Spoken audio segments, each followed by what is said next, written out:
இந்த உலகுக்கெல்லாம் ஆமா உயிர் வண்ணம் அன்றி மற்றோர் உரை வண்ணம் ஒருவதுண்டோ மை வண்ணத்தரக்கி போரில் மலை வண்ணத்தனறிய உந்தன் ஆமா கை வண்ணம் அங்கு கண்டி என்றாமா உன் கால் வண்ணம் இருக்கிறாட்டு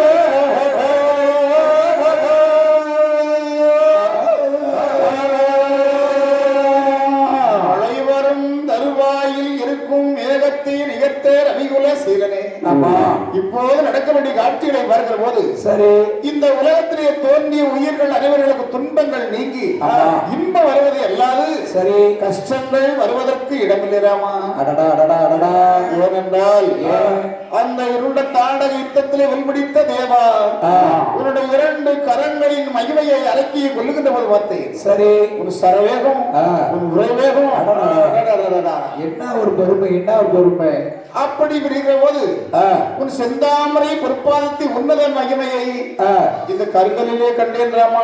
ஐயா ஐயா மகாமணி வர என்னுடைய கால் பட்ட உடனே ஒரு பெண்ணாக எழுந்திருந்து என்னை அடிவடை கொண்டிருக்கிறாள். ஆமா இவள் யார் என்று சொல்லாமல் நீர் என்னை பற்றி பொழுது கொண்டிருக்கிறீர்கள். அதான ராமா இவள் யார் தெரியுமா ராமா? யாரு? ஆவி இவள் ராமா.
இவள் பெயர் அகலிகை கௌதம